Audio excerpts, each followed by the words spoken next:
Hello guys, এটা আমার first blog. আমি যেটা আজকে লাঞ্চ করছি তো তাড়াতাড়ি করে আজকে মাছের ঝোল, পাতলা ঝোল করে করলা আলু দিয়ে চোখা করে দিচ্ছি। ওখানে মেয়ে আমার রেডি হচ্ছে, ও আজকে কলেজে অ্যাডমিশন করতে যাবে। এটা আমার ফার্স্ট ব্লগ, সেটা ভাবছি জানি না কী করে করা যাবে। ভয়েস ওভারটা করছি বাঙালিতে। একটু আমি করলা আলু চোখা করছি।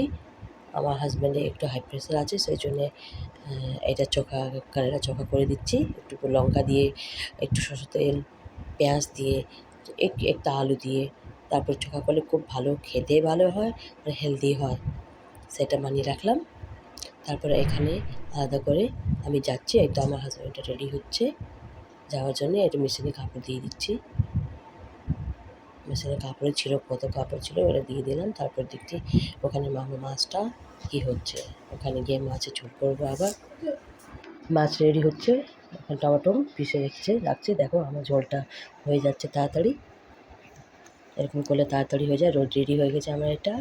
ওকে, এটা ভাত হচ্ছে। Okay guys, thank you for watching. আজকের লাঞ্চ রেডি আমার। Thank you.